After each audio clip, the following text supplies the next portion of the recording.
We're talking college basketball again on Proline TV. That's right. We are just hours away from the 2025 edition of March Madness.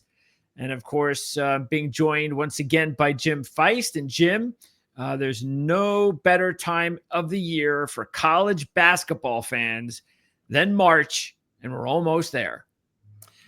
We got, a lot of excitement. Of course, the NBA is coming down to the end. We got golf going on. You got horse racing. You're doing a lot of stuff on Proline TV with all the videos and everything, and it's really exciting. And now we got the conference tournaments, which is March Madness is just the best. It's absolutely the best. Yeah, and then we still, everybody, like you said before, NFL ends and everything, and everybody, the world doesn't come to an end. There's a lot more stuff going on. And it does for some fans. And the news we just got a flash: NFL, Stafford staying with the Rams. So, it never goes away. But the real games right now is college basketball, pro basketball, golf. Wow. You got Brady Cannon doing the golf. You got horse racing. Got a lot of good stuff going on. Yep, and college basketball takes center stage in just a very short period of time with the first conference tournament beginning on Sunday. That's the A-Sun. Now, they have a team that is a heavy favorite in that conference tournament, so I'm not sure if it's going to be very exciting or not, but hey, that's what college basketball is all about. Lipscomb's only minus 165 to win it. It's not a terrible price, and they are the best team. Well, again, that's what college basketball, that's what the fun is that you never know, especially in these one-and-done situations. You get into the tournaments, and the favorites are never a lock to win it all and go on and get that automatic bid. Some teams, of course, you get those at-large bids when you're in those big conferences, but in the Atlantic Sun, there's only one team coming out, and just because you're the favorite doesn't mean you're going to win it. So, that's true. I would like to say one thing, and we did talk about this earlier, and get off subject, but one of the movies that we all watch if we love basketball is... we're not even... Yeah, we're going to get into that. Just okay. So we're not there yet, but we'll get into that. So let's get into that. So we understand that this is, a sports show, but in a way... something took place a couple of days ago in the entertainment world that has to do with sports in a way. I'll go ahead and let you get into this first of all, Jim. This particular act. Can you hear me okay, by the way? Yeah, I can. Okay. I just want to make sure. Okay. Go right ahead. Gene Hackman, great actor, 95 years old, got him his wife. We've all watched the movie Hoosiers, and we are in college basketball. And this was an event that actually took place in 1957. And the movie was made. It was a small college that went and won a big tournament in the state of Indiana, which is the Hoosier State. So it is real basketball. It really did happen in 1957. So the movie was about that event, and Gene Hackman played the role of the coach of that team, and it was a great movie. I've watched that movie 50, 60 times, it seems like. I know the lines before they even say them. So rest in peace, Gene. You were a great actor, did a million movies. We're going to miss him. But going into the college basketball season, that was a movie everybody has watched. So, and other than the fact, I don't know what happened. Nobody knows what happened yet, but we're going to move on to this year's tournament. But like I said, rest in peace. He's a great actor, great guy. Well, look, it is. It's like every time you get ready for the college football season, you watch Rudy. And every time you get ready for the college basketball tournament season, you watch Hoosiers. Right. Another thing that I like watching before I get psyched for the college basketball tournament is that ESPN. I don't remember exactly what it was. It might have been. I know that they did that documentary on Jim Valvano that season, that North Carolina State season. Yeah, absolutely. That's like one of the best ones they've ever done. Oh, that And was great. yeah. So but as far as Hoosiers, since we want, look, I understand people are sad when people die, and I think that for me, I think the reason, or at least the reason I would be sad, is because I would miss that person, but I don't feel bad for that person, because in my belief system, they're going to go to a better place, whatever that is. I have no idea what that is, but they'll go to a better place. But we're going to miss Gene Hackman and the person and the actor he was. So let's go ahead and take a look at what he did for us on the screen at Hoosiers. Let's take a look at some of his best scenes. Let's see here. Actually, you know what? I want to make sure before I do this, because sometimes the volume doesn't come in. So let me just double check that. All right, now I know the volume is coming in. All right, here we go. Get on the board. Lift those legs. Give me two outside. Get it up there. You can't score. Get on, shoot. Shoot from outside. Quit throwing it around. Get it in the hole. Oh, there you are. I thought we'd go. It's interesting, Jim, because you pick these little things up because you've watched the movie before. Him saying you can't score if you don't shoot. And here comes Gene Hackman, who's completely different philosophy, 100% different. He don't care. He doesn't. He don't want you to shoot unless what was it, like 3 or 4 passes? You got to have a certain number of. I think it was 4. You have to have at least 4 passes before you could consider shooting. Yeah, so very different. 20 minutes on, 10 off, and 20 on. I had a different schedule in mind. Look, mister, these boys got a routine they're used to. You throw a new coach with newfangled ideas at them, might get them all confused. And we'll ease into it real slow. Hell, our first game's less than 2 weeks away. Well, first of all, let's be real friendly here, okay? My name is Norm.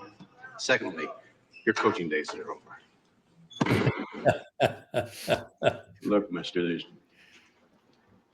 2 kinds of dumb. A guy that gets naked and runs out in the snow and barks at the moon, and guy who does the same thing in my living room. First one don't matter. The second one you kind of forced to deal with. Translate. That's some sort of threat.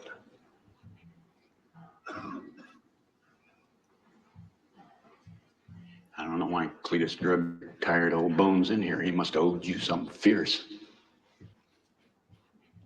Fact is, mister, you start screwing up this team, I'll personally strap your ass to a pine rail and send you up the Mona online.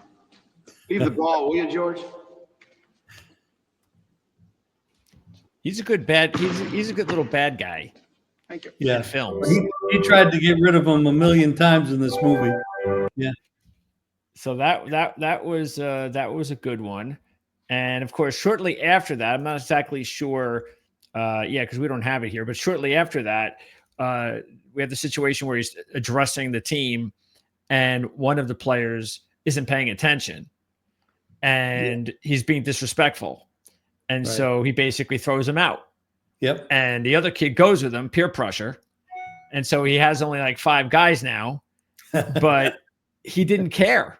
It's like, I don't care if I have only 5 guys. It's more important that I get respect.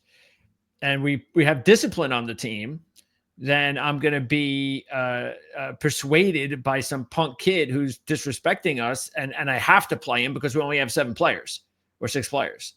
I mean, we need an extra guy because we can't have this guy, Ollie, as you can see here. We can't have him on the court. But let's take a look at this part, because this is another good one.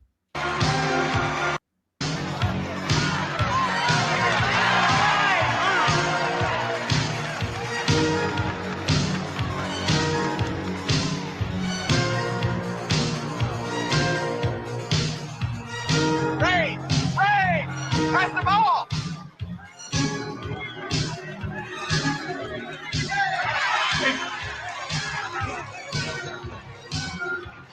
Ollie, going for Ray.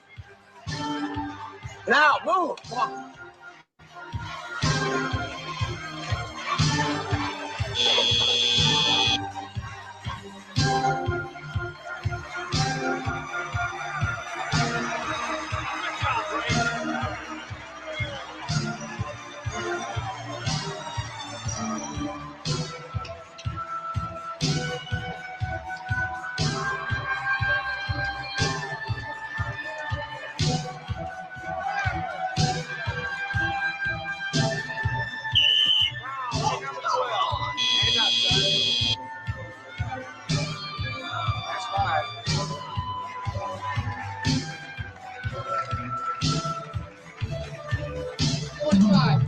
you going? In the game. Sit down. What do you mean? We gotta have 5 out there. Sit down. Sit.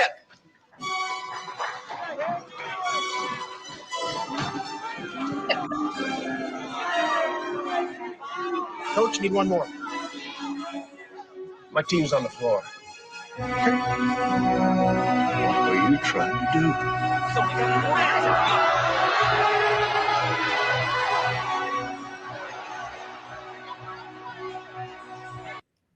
That was just such a cool moment when I first saw that. I remember just, especially because, and even then, I mean, it's crazy how things have changed. Like when I first saw the movie, you could already see that discipline was waning in sports. Nothing like it is today.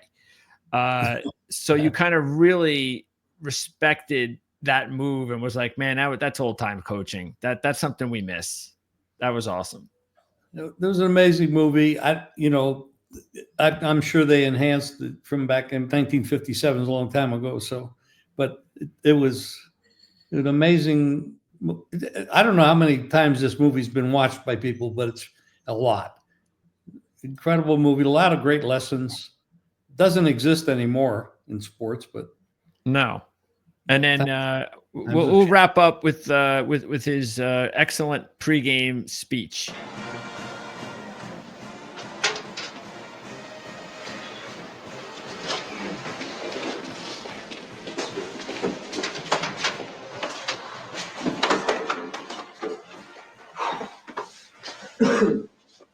There's a tradition in tournament play to not talk about the next step until you've climbed the one in front of you. I'm sure going to the state finals is beyond your wildest dreams, so let's just keep it right there. Forget about the crowds, the size of the school, their fancy uniforms, and remember what got you here. Focus on the fundamentals that we've gone over time and time again. And most important, don't get caught up thinking about winning or losing this game. If you put your effort and concentration into playing to your potential, to be the best that you can be, I don't care what the scoreboard says at the end of the game, in my book, we're going to be winners. Okay?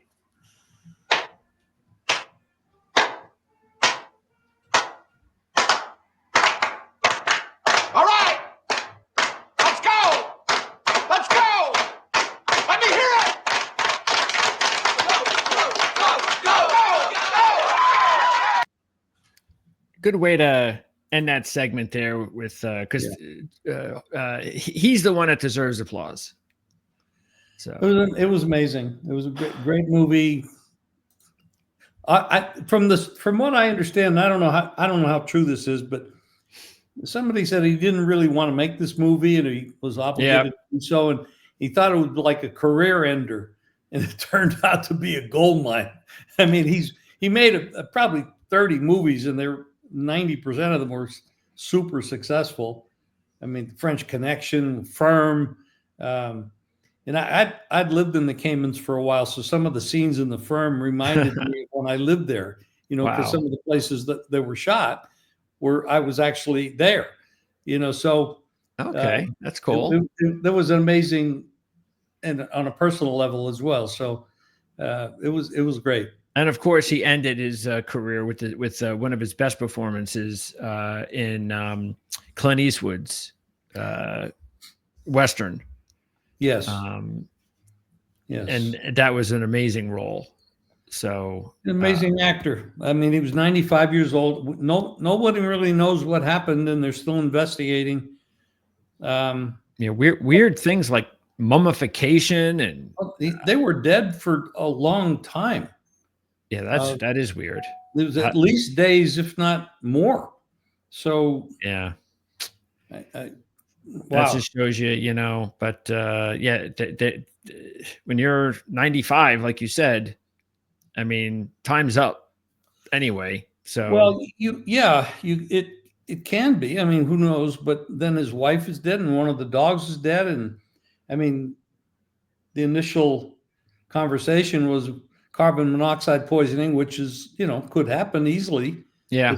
It's a silent killer. And but then they don't find any. But if they were dead a long time, but the autopsy is going to tell a lot. And Yeah.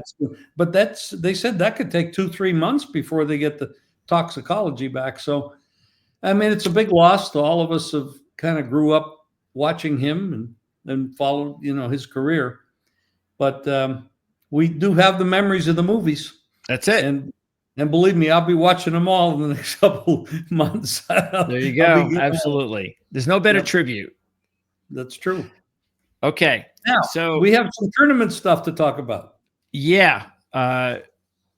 Let's start off. I tell you what we could do is let's see, that A-Sun tournament is going to be on Sunday. That's going to start. And let's go ahead and take a look here at this conference, the A-Sun.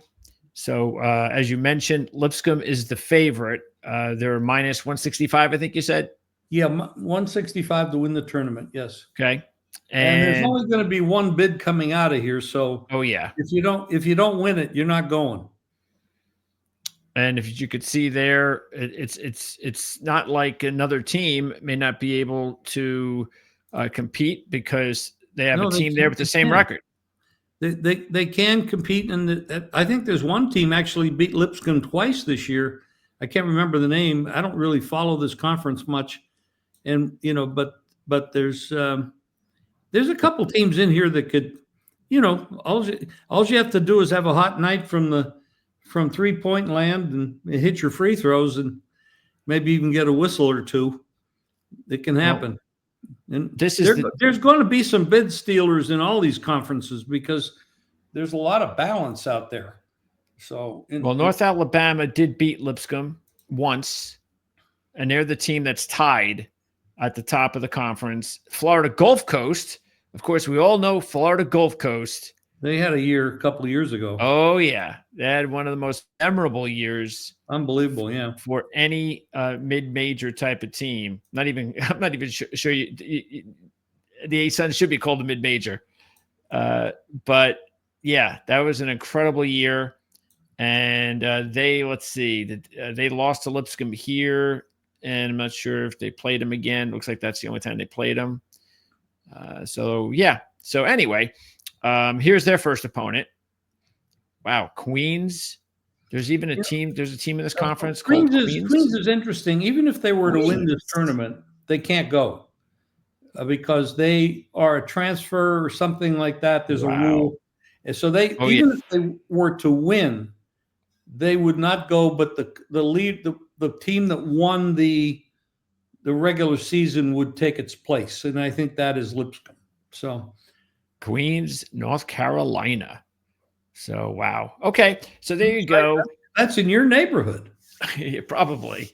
So there you go. That's the Atlantic Sun. And like you said, this is not a conference from what we've seen anyway, where we would expect whoever gets into the tournament is going to do any sort of bracket buster damage.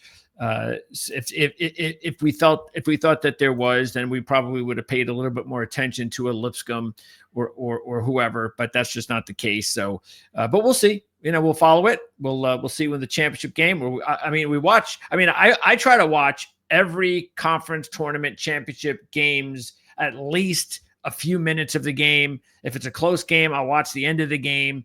I got to get a feel for all of these teams, just in case. You never know. It happened to me because I'll tell you what, it happened to me. I don't know what year it was, but it was the first year that Gonzaga made a name for themselves. We're going way back, and I was doing a show at a sports bar in Delray Beach, Florida, and we did weekly shows there. And I remember it vividly because this was a big memory for me. And we did our college basketball. And I remember I was home one night late, especially I was young back then. So I used to be up late all the time. And I was watching the Gonzaga championship tournament game. And I couldn't believe what I was watching. I was going, damn, this team is good. I couldn't believe how good the team was. And so we get on the show. Did they bring in a lot of players from other countries back at that time? Yeah, I think so. I believe that was That was possible. kind of their Yeah. claim to fame. They've always been doing that, and a lot of great talent from other countries that they were bringing in that other people weren't looking at. Yeah, I'm definitely gonna do a little research on this myself because I want to refamiliarize myself with what year that was. So I go to we do the show. I think it was on a Friday, and and the next time that we were on the air, and we did our predictions for the tournament, and we're going through Sweet 16 and all this other stuff, and I got Gonzaga going all the way. I forget where I had him going. I don't know if I had him going to the Elite Eight or whatever. And my co-host, who was much older than me at the time, he was probably, so I was like a young kid on the air, and he was probably like 15 years older than me. And he thought I was like off my rocker, like Gonzaga. I mean, what are you kidding me? And so I said, no, I watched them play. I'm telling you, this team has got something. And that's the first time that they made their run. And I think they might have lost to Connecticut, if I'm not mistaken. It was either in the Elite Eight or the Sweet 16. And it was like, I was so proud of myself. I was like, because it made me look good as a handicapper, as an analyst, because I actually did the homework. I watched the game and I saw something that I thought could happen and did happen. And that's the fun of this, isn't it, Jim? Of being a handicapper is you put the work in, or an analyst, you put the work in. And when something comes true of what you say, that just legitimizes that you're doing the right thing. Well, I think everybody has no matter what it is in life, you want to be right. Every once in a while, one of your opinions has to be. You've got to feel like you know what the hell you're doing, and you're not always wrong. If you're always wrong, you're not going to feel very confident about yourself. No. There was a couple of years ago when North Carolina beat Gonzaga in the final, and I honestly feel they got robbed. I thought Gonzaga was the better team, and the official semifinals. You mean who was the kid he's playing in the pros? Zach something. I can't remember. Two fouls on him in like the first 5 minutes, and made him sit. And it was just one of those things and that happens. It happens in all sports, and unfortunately, I thought that they were the better team, and they didn't get the championship, but. But they've been good for a long time now. This year, they're not. No, they're not. And we're going to get into that. They're not as good, but they're good. Yeah, they're still good. They're not as good. Yeah, and that's actually our last game because that's a West Coast game, so we're going to get into that. But I was looking at the information, the data, and it was 1999. So that means I was 30 years old, and Gonzaga went all the way to the regional final, losing to Connecticut. See, I can remember that. It was Connecticut, and they lost by 5 to number 1 Connecticut. And that was a close game. Connecticut was a 32-2 team that year. And that was when Dan Monson was head coach. Remember that? Oh, yeah. Yep. Yeah. So that was only their second ever appearance in the NCAA tournament. They were a first-round loser like 5 years prior. Nobody knew who they were back then. But that was the year that the people recognized. And by the way, that began a string of, I believe, like 15 straight tournament appearances and 18 of 19, whatever streak they're in right now, like 19 of 20, whatever. That was the very first part of the streak. So let's go ahead and talk about the action coming up on Saturday. And we had a good Tuesday. We went 6-2. Jim and I combined 6-2 on Tuesday night's show. I want to say something about that. We had a great. 6-2 is a tremendous day. But here's the amazing thing about this. I follow the lines. Everybody knows I bet these games, and this is what I do. So the sharps are coming in on almost every other side that we were on. And I'm saying to myself, what the hell? What did we miss? And we analyze these games. We break these games down as best you can. You have the data. I have my own data. And we're breaking it down. I got my money on these damn things. I got 5,000, 6,000, 4,000. I mean, what the hell's going on? All the lines are moving against me. And I've got blinds that I could have gotten better numbers if I waited. So I'm like, so what the hell is happening here? And sure enough, we end up 6-2. The sharps 2-6.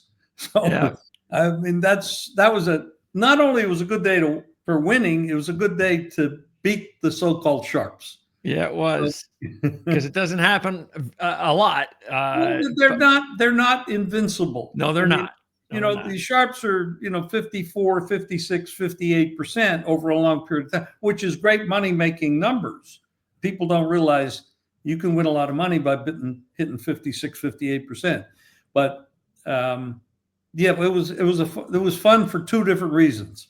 So it was great. And we got fortunate with the Michigan State half court shot, because that means it did not go to overtime, because we were getting whatever 4 points or something. Right. So if that went to overtime, then we would have had to sweat that one out. And that was maybe not a high scoring game, and it could be a little bit slow at times, but it was a very good game, very close all the way throughout. Overtime is where dogs go to die. Yeah, that's a terrible situation. And there were some other close games. Arkansas had that win in overtime against Texas. This time of year, we get that. That's the lines are solid. The bookmakers, the odds makers know who's strong. They have their own power ratings, and they're sharp too. And so you're getting down to that where you got to get some breaks. And then Vandy upset Texas A&M. So we're going to talk about both of those teams coming up here as we start with the SEC. So let's start, first of all, with Auburn and Kentucky. The number one Auburn, and of course Kentucky. Both teams are in the tournament, obviously. Auburn's a 4.5-point favorite. They've won 5 straight on the season, but they've only covered 3 out of those. Actually, 3 out of the last 6. Kentucky, meanwhile, 4-2 straight up ATS last 6. More importantly, they were able to get both of their key players back in the game against who they just beat, Oklahoma. And they get them both back.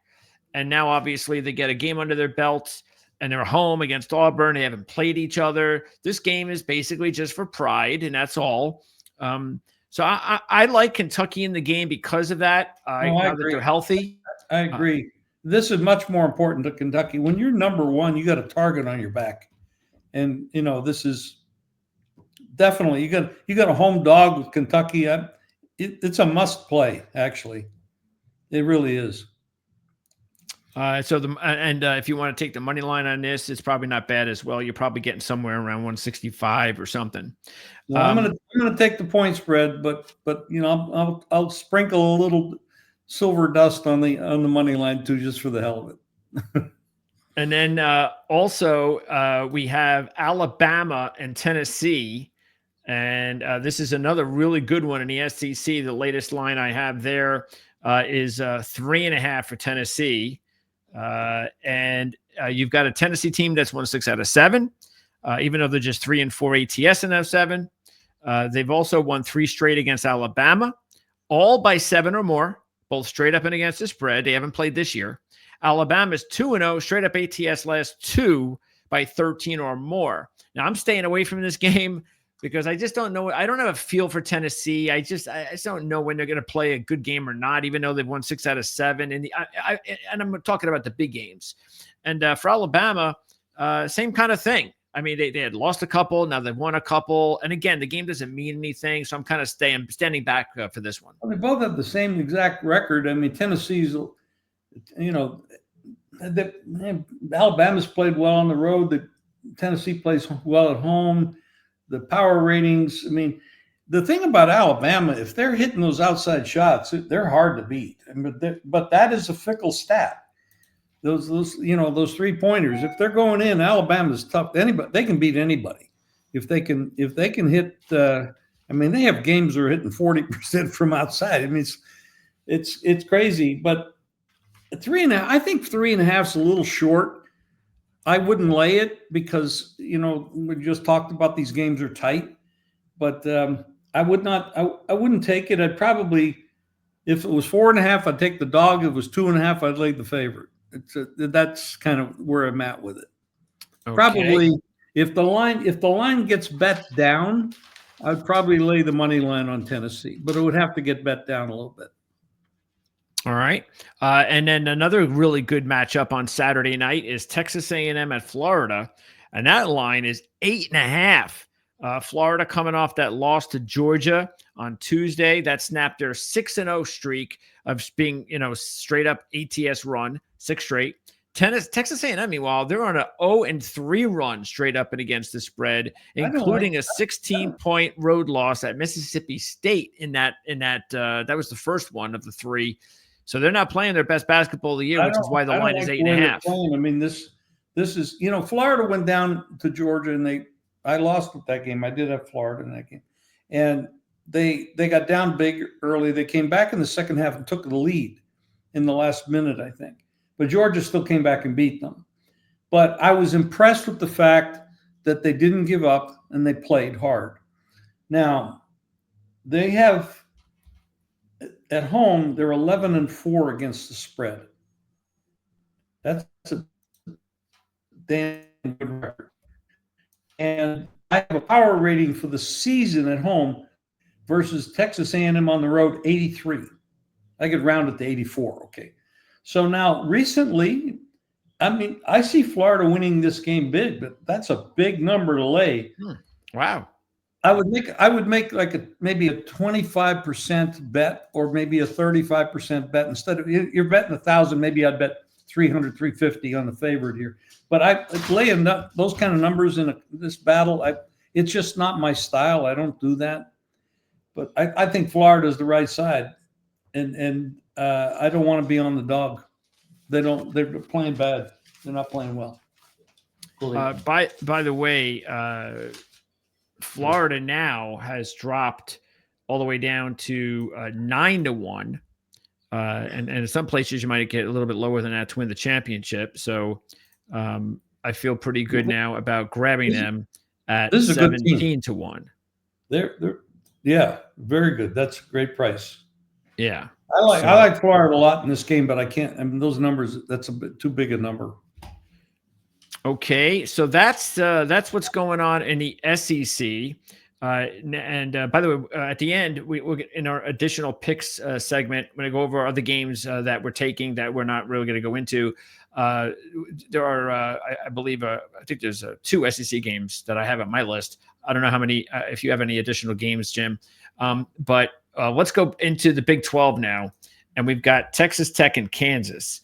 And Texas Tech is having a really good year. As you can see there, they're sitting really nicely in third place, only a game behind Arizona. Kansas, we've talked about Kansas. Not really. This has not been a good year for the Jayhawks. They're a solid team. I mean, isn't it nice to be a fan of a team that when you're having an off year, you're about to win 20 games? That must be really good to be a Kansas Jayhawk fan.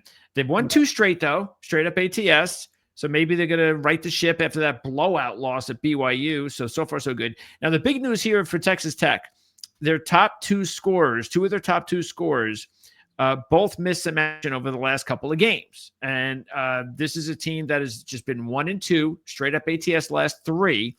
So now it looks like they're going to be getting these guys back. That's what I'm hearing, that they should play. So keep an eye on that. 2:00 Saturday. That's tomorrow when we're recording this. They beat Kansas. Texas Tech did last year in their only appearance, and that was a home game, 79-50. Absolutely annihilated Kansas as a 3-point favorite. So that's the last time these 2 teams have faced each other. Kansas is a 3.5-point favorite.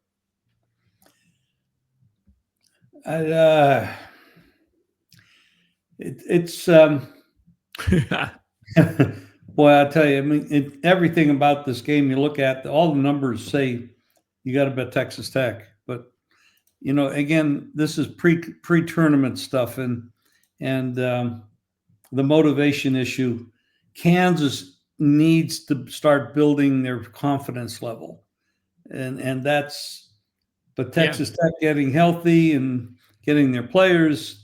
Yeah, I mean, Texas Tech's a better team. There's no question. So you got the better team plus the points. The question is the motivation. This could be a big game for Kansas. Bill Self. I mean, there's even talk about him thinking about retiring. Really? It's been there a long time. So, but and getting their 20th win, and I mean that's a big one too. It's a very tough game. I mean, the right side is Texas Tech. The motivation is probably Kansas. So I'm going to pass. Yeah, I'm passing too. I just them getting their players potentially back. Now, look, if you hear on Saturday early, but then again, if you hear the players or player may not return, or for Texas Tech, then the eye might just move and it'd be too late, maybe. So, all right.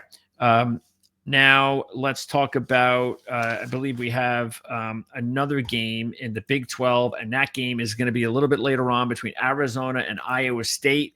So this is a good night, Saturday night matchup. Iowa State's a 4.5-point favorite at home. Another injury note: Keshawn Gilbert, who has not played in the last 2 games, it's looking like he's going to be back in this one. He's a 14-point scorer, and Iowa State has lost their last 2. And matter of fact, they lost on the road to one of the worst teams in the conference, Oklahoma State. They lost as an 11-point favorite. And that's the second time this month, that the Cyclones have lost as a double-digit favorite to a team. They lost to Kansas State at home earlier this month, and now they've lost to Oklahoma State on the road as a double-digit favorite. 1-3 ATS last 4 as well. Keep in mind, though, in those 2, not only was Gilbert out the last 2, but their leading scorer, Curtis Jones, did not play in the game against Houston, and he's expected back. So it's just like Texas Tech. It's looking like both of these guys that were out the last 2 games will be back for Iowa State. Arizona, meanwhile, beat Iowa State in overtime as a 2-point home favorite, and that was January 27th. They are just 2-3 straight up in their last 5, both straight up and against the spread, are the Wildcats. So what do you think about this one? What number are we looking at here? 4.5. I'm actually siding towards Arizona in this one. I would have to take 4.5. That's just, I think that's the right number. You got to take 4.5 there. It's the right price to take. Yeah, Iowa State's got some things. I wouldn't take 3. I wouldn't take 3.5. 4, I'd probably pass as well. But 4.5, that extra half point there. I mean, they are the better team. They have been playing better. Everything leans to Arizona here, except for the fact that Iowa State is going to try to correct themselves after these last couple of bad efforts. Yeah, and they're at home, and they have revenge on their side. Yeah. But at least we're getting 4.5, 5 points. So that's the only thing. I mean, maybe not a full bet, but a half a bet possibly. Yeah. Okay. Now we have a couple of more games left. We have one in the Big East. And here's a team that we have not talked about yet. We have talked about Creighton. This is the team on the road, but we have not talked about Xavier yet. No. And, and that's unusual. There's good program, winning program and all that. But they got off to a slow start. Now they're playing their best basketball of the year. They have won 4 straight, covered 3 out of 4. They are right there on the bubble. And this is the last opportunity to get a bubble win that looks good. They're a 1.5-point home favorite. So it's basically you're looking at, you can go the money line. What are you going to give up? 120, big deal. Creighton, meanwhile, just 2-2 straight up, 1-3 ATS last 4. They have beaten Xavier 3 straight times, including a 9-point home win on January 29th as a 7-point favorite. So Xavier's got a little revenge here as well. But most importantly, Xavier really needs a bubble win here. And that's why I'm going to go ahead and take the Musketeers in this one over a Creighton team who's really not playing for much. I favor the home team. Yeah, slight number. What number are we looking at here? 1.5. I definitely just play money line Xavier here. Yeah. I mean, you're not. I can't say anything. I can't knock anything about Creighton in this matchup. No. It just Xavier seems to have their shoes tied on right now, and this is a big. I think it's a big game for them. They got 18 wins on the season. They have come on strong later. They're 10-6 at home against the spread.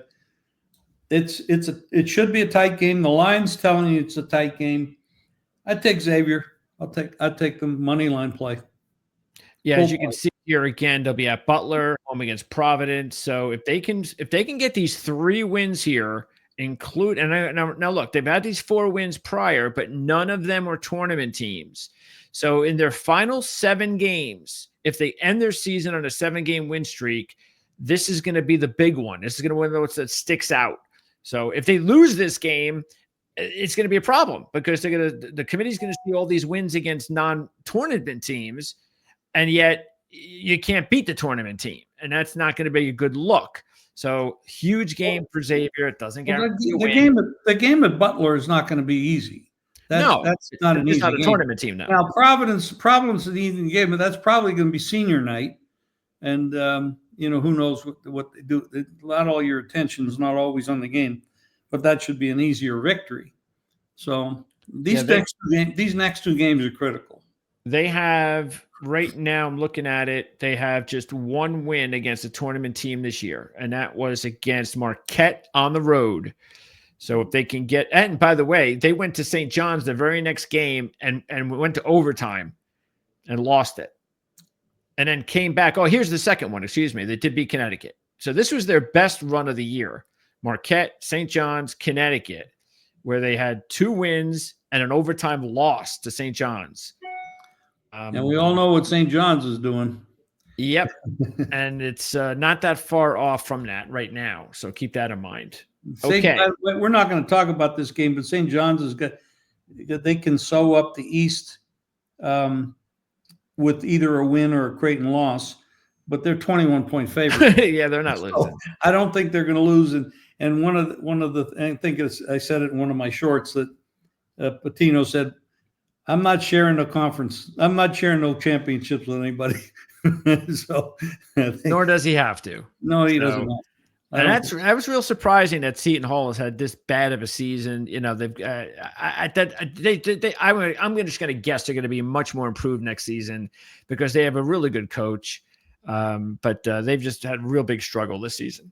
Okay, so now the last game, as you can see here, we've put together the WCC standings, and we talked about this game on Tuesday when we were going over the San Francisco-Oregon State game. And we were looking at the schedule. We noticed, look what's coming up for San Francisco. They're playing Gonzaga on Saturday. And I said at the time that I bet you Gonzaga is going to be favored by more points than they deserve to be. And I'm telling you, on Tuesday night, I'm taking San Francisco. I did not expect 9.5. I really didn't. I thought it was going to be 4.5 or 5, I was thinking. And I'm getting 9.5. Now, look, I get it. Gonzaga has won 31 straight in the series. And even though I'll bet the money line, I'm obviously taking the 10 points. And I just look, San Francisco's covered 5 out of 8 against Gonzaga, including their 11-point loss at Gonzaga as a 16-point road dog. That was a few weeks ago. San Francisco, that's the one we lost in their last 8 games. They're 7-1 straight up, 6-2-8 against the spread. This is a tournament team. This is a bubble tournament team that they win this game. I think that's it. I think they're going to be in the tournament. Gonzaga, meanwhile, just 12-18 against the spread on the season. This is a simple play. You take San Francisco, you take your 10, and Gonzaga's probably going to win the game by 4 to 6 points, and you're going to walk away with the money. But Gonzaga will probably win the game. I mean, they do. If they handle this team for 31 straight, is pretty incredible. I like Gonzaga to win the game, and I'm not betting the money. I'm taking San Francisco plus those points. It's just too big. I make the game, about 6. I think you got to take it. The value's there. San Francisco plus that number is just too big. Okay. Yeah, I mean, obviously I like San Francisco, and I only have, and I'm getting 10. That, like you said, that's the easy decision. But I feel good about putting a few bucks on the money line. I do. I just think Gonzaga is way overrated at this point. San Francisco could really use this win, and we'll see if they can get that done. So that's going to be late on Saturday night, 11 o'clock Eastern time. All right. So before we go, actually, let's just do this first. let's go over the games and get the official picks here, and then we'll throw in our any additional picks we might have. So let's start first of all with Auburn and Kentucky. Are you taking Kentucky? Yeah, absolutely. Yes. Okay, so we both have Kentucky plus the 5. Let's go to the next one I hear. I'm just going to go out on the times here. So let's go Texas Tech, Kansas. Are you taking that game? What was the number? 3.5 Kansas. I basically I'll say pass it. If Okay. the number is bet down, I will end up with a money line play on Kansas because I know they need to turn their season around and they're in a desperate situation with that. But then Self is a good coach and he's got them playing a little bit better right now. So it's probably a great spot for Kansas to get a home win. That's a big issue. But I'm not going to lay 3.5 with the team that's actually inferior because Texas Tech is better. So that's a money line play if I can get the damn number down. So I need some of the sharps that lost the other day to come in and start taking Texas Tech and knock that number down. So right now I'm passing. Okay. Let's see. Next one. Alabama, Tennessee. Tennessee 3.5. I like this is another one of those money line plays, Tennessee, but I'd like to get the number down a little lower. Okay. Next one we have, let's see, Xavier. We have that one, right? Xavier over Creighton. Definitely Xavier's a play. Definitely. Okay. Minus the 1 there. Money line for me. And then we have Florida, 8.5, Texas A&M. Well, Florida's the right side, but I'm not laying that price. I can't lay the price. Okay. I'm big on numbers in college hoops because the numbers really do matter a lot. You see it every night, half-point losses, and you can't go out on a limb with bad numbers. That's a bad number to lay. I'd probably lay. I'm way off. I'd probably lay 6, maybe 7, but I'm not laying 8.5. No. Okay. And next, Arizona getting 4.5 from Iowa State. Yeah, I gotta like Arizona here. All right, we'll both take Arizona plus the 5, and we're both taking San Francisco plus the 10 against Gonzaga. That might be the best play, actually. Yeah, I mean, I think Gonzaga wins the game, but they have no reason to blow anybody out. I mean, No. they are where they are, and yeah, they can't win the regular season tournament. no, they're in the dance. They're in the dance. You know where they're going. If you could get players. I mean, they could win by 20 if they played. You know, if they want to. Well, but I don't know about that, but I hear what you're saying. The numbers actually indicate like a 16, 17, 20-point victory. But I like the situation is San Francisco home game, 10 points, all that. Yeah, they know they've lost 31 in a row to them too.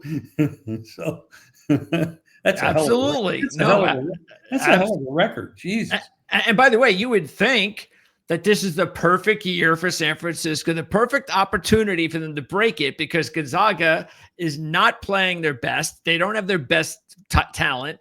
And San Francisco is playing as good as they've played. And they're at home. Well, they got the same record. It doesn't mean anything for Gonzaga. They both have the same record. I mean, both have the same record. Oh, okay. Yeah. So now let's go with the additional picks. Do you have any additional picks this week? Well, I don't have a full card in front of me with the internet problems I've had today. So I'll listen to what you're saying. I'll just chip in if I see something. Okay. I'm going to take Clemson minus the 6 against Virginia. As you know, I'm getting a little high here on Clemson Tigers ball lately. They're on a nice streak. They've won 5 straight up ATS. They've won 11 out of 12, covered 10 out of 12. They're at Virginia, again, as a 6-point favorite here. Virginia's dominated the series. They've won 4 straight, 9 out of 10, but those were different Virginia teams. And I think Clemson is just going to keep on rolling. And by the way, I am going to add Clemson into my futures at 60-1. All right. So I'm gonna jump on the Clemson Tigers bandwagon here at 60-1. All right. Another game I like is I'm taking Oklahoma as an 8-point dog against Ole Miss. Ole Miss is a lock. We know they're in the tournament. Oklahoma is squarely on the bubble. And they had that tough loss against Kentucky. They went down to the wire, or else that would have been 2 straight wins for Oklahoma, and that would have been a much better position to get into the tournament. Oklahoma is squarely on the bubble. This is a huge game for them. Ole Miss, meanwhile, they dropped 3 straight. They had a 30-point loss to Auburn on Wednesday. They're 1-8-1 against the spread in their last 10. They're sleepwalking into this tournament. They really are.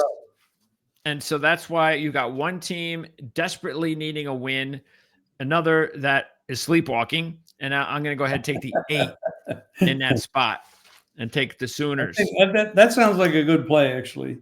It does. Does that mean you want to take that? I'll take that. Okay. They better win now. I just convinced Jim to take a game. Well, I didn't look at the game, but when you started giving me some of those stats and I haven't looked at.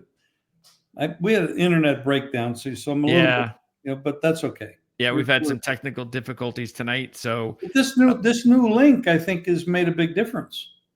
I think you taking all the stuff off the off of your computer and maybe the television too. Well, I did turn it off. I mean, all comes off the internet, so I turned off 3 computers and the TV, and you gave me a new link, and it's worked perfect. And it's working good. Another game is I'm going right back to the team that I picked on Tuesday's show. Why not? They're hot. That's Loyola at St. Louis. It's a 2.5-point spread. I am a little bit concerned with that, but Loyola is the better team. They've also won 5 straight up ATS on the season, including helping me out with a 20-point win over George Washington the other day. They're 3-0 straight up ATS versus St. Louis since last year, including a 9-point home win on February 14th as a 2-point favorite. St. Louis is only 10-16 against the spread. So I'm going to just roll with Loyola and see if I can. Because that's sometimes you like to do that. You know, if you pick a team, I know you talked about that a few weeks ago with George Mason before they lost. I've had a good run with a couple teams like that. You just, you get right with a team, or you get wrong with a team. You get wrong with a team, you just scratch them off. Avoid them like the plague. Yes, like the plague. Yeah, absolutely. All right, and then I'm also going to take Colorado State, a 1.5-point favorite against Utah State. A huge game for Colorado State. They're on the bubble. But at this point, most people believe the bubble out, and I do too. But they've won 4 straight up and against the spread since their loss to the team they're playing tonight or Saturday, Utah State. But they need a big win here because they have beaten San Diego State. They split with the Aztecs, and they also have a Boise State win. So if they can get a Utah State win, that would go a long way for them to get on the bubble right side. It's a 1.5-point home favorite spread. And Utah State, meanwhile, coming off a loss in their last game against Boise. That's 2-2 in their last 4. And they have beaten Colorado State 3 out of 4 straight up ATS, including an 8-point home win on February 11th as a 6-point favorite. Keep this in mind, too. The series favorite over the last 4 matchups has won and covered all 4. So hopefully it'll be 5 straight. I'm taking the Rams 1.5, 1 point over Utah State. Okay. And then I'm going to wrap it up with Vanderbilt against Missouri. And after they came through with a big win against Texas A&M, I'm going to ride Vanderbilt as well as a 3-point road dog in this spot against Missouri. Missouri 2-2, but 1-3 ATS last 4 against Vandy, including a 9-point home win on January 11th as a 5-point favorite. Meanwhile, they've won 4 out of 5 straight up ATS. Vandy, meanwhile, has won their last 2 straight up ATS. They beat Ole Miss, tournament team, and then they had the the win over Texas A&M the other night as an 8-point dog. And they have now upset Kentucky, Texas A&M, and Tennessee this year. So they can really lock themselves in. They're still on the bubble. They're not a lock. They're still on the bubble, but they're on the bubble plus. They can really lock themselves in with a win on Saturday against Missouri. So I'm going to go ahead and take them plus the 3. I'm not going to comment until I can analyze the stats on it, which I don't have in front of me. But Missouri's been very, very tough this year. Oh yeah, good team. They're Yeah, hard. real good team. Then that's it's just a short number. I'd like to see getting more on that. That number is too low. And then I said this the other day. I got one more futures team I'm going to play. I said this the other day. I really am intrigued about them. I want to make sure they got their players back, and they did. So before they may pull off an upset in a big game on Saturday, and the odds may change a little bit. And I did this actually with St. John's when I did that before that Connecticut game a month ago.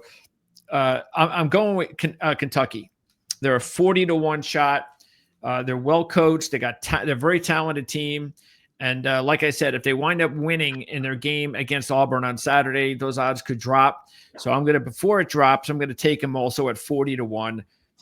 So I'll take two teams this week on the futures. I'll take Clemson at 60 and Kentucky at 40. And then I'm going to send it over to you to find out if you have any other additional picks, Jim.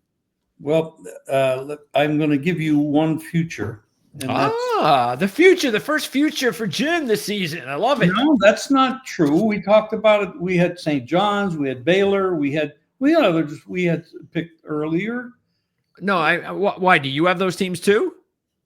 Yeah, I didn't put anything on. That's Baylor. what I'm saying. Yeah, I want your. Yeah, this is your end. I'm gonna add one right now. I'm gonna give you one right now. VCU. Excellent.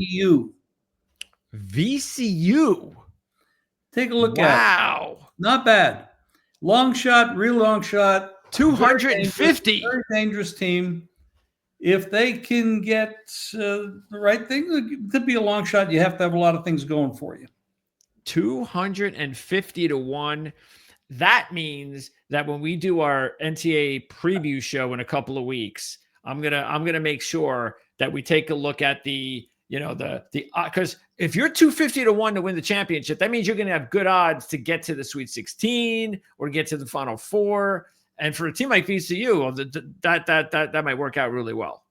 So we need one really big long shot, and that's a good one. We know they've got the pedigree, that's for sure. They definitely do. And there are other teams that will be taking, because I'm just looking right now at that in that range. Other teams like Xavier, Boise, New Mexico is a little bit lower than that. San Diego State, Arkansas is a little lower than that. So those are some other interesting teams, but you're going to go with VCU, adding to our futures group on this show. And don't forget, we already have, as Jim alluded to. You do know that my top pick is Houston, right? You do know that. Well, but is that an actual? That's not even close to a long shot. No, but if you would like to make that an official future play, we could do that. But I would never bet it at that price. I mean, the price that's true. is ridiculous. Yeah. That's okay. a team I think that's extremely dangerous. I love the coach. I love the way they're playing. They got the outside shot now, which they can score now, which that's been their bugaboo the last couple of years. They can play defense, rebound, defensively. They do all the things well, but they haven't been able to put up enough points when they need them. But now they can. And that makes them very dangerous. But I would never bet at the price. I don't bet short prices. Yeah, that's the trick, is going to be whether or not they have the firepower come tournament time. So let me see here. What is their best? Let's see. The farthest they've gone recently, they went to the Final Four in 2021, losing to Baylor. And before that, they made the national. Oh, we remember this one. Phi Slama Jama. This was when it was Phi Slama Jama against Patrick Ewing and the Georgetown Hoyas. Well, you're going back 100 years now. 1984, baby. 84 is 40 years ago. And remember, the year before that, that was when it was Phi Slama Jama against Jimmy V's boys. Right. So that was the back-to-back years Hakeem lost the national championship game. And then they also made a Final Four visit in 82. So they went 82, 83, and 84 in the Final Four, losing two national championship games. Boy, if I'm a Houston Cougar fan back then, I'm not very happy. So they've never won a national championship in college basketball. And I think this is a really perfect year for them to do it, Jim. So I like that pick there. Of Houston right now, by the way, at I believe they're 8-1 currently, if you want to go futures way. But like they're 7-1 now. But like you said, in that situation, the rollover is a much more preferred way. You put $1,000 to win money line every game, and whatever you win, you just keep rolling it. You get a better price. Definitely. Okay. So that's going to wrap it up on our special edition Gene Hackman edition. We definitely will remember this show, and hopefully Gene will give us some good chemistry here going into tomorrow's games. Hopefully we can stay hot after a solid Tuesday night.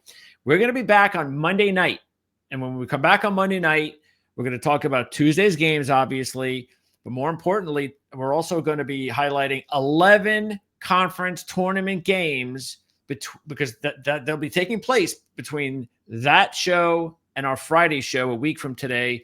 And we'll let you know if out of those 11, which conferences that we might be able to pick some teams, championship teams from, because there are some good conference championships coming out of that 11. I believe the WCC starts. So we'll be talking about the WCC championship and among others. So it's no more just Atlantic Sun type of conferences. There'll be some conference tournaments starting of teams that we've actually handicapped this season. So that's coming up on. This is going to be a hell of a week. Oh, it's going to be a hell of a month. That's why they call it March Madness, right? Yep. And we're going to be here at least 3 times a week, if not more, because of course we've got the Wednesday show. And then that's Wednesday at 11. Wednesday at 11, correct? Correct. Are you doing on the pizza show? Are you now handicapping college basketball games? Oh, sure. Yeah, we'll be talking about that. Yes. Okay. So that's a lot of content. We'll have content I got about 45 minutes on the 11:45. Then I jump in the other one, and that's an hour. So there's 2 hours of content, and you got a bunch of great handicappers on your show, the playbook show, ATS number. And Andy and Tony and, Mark, it's pretty awesome stuff. Yeah. So wall to wall, March Madness, handicappers galore. It's going to be a lot of fun. And it starts tomorrow. And our next show, our first show for March Madness officially, will be on Monday night. So join us then. For Jim Feist and Greg DePalma, thanks for tuning in. Don't forget to subscribe so you don't miss any of these shows. If you like them, we hope you do, we appreciate that, and share the videos to your friends and family and all that kind of stuff. Let them know what's going on here. That's the best way to support the channel, and we'll see everybody in a few days. Peace, brother.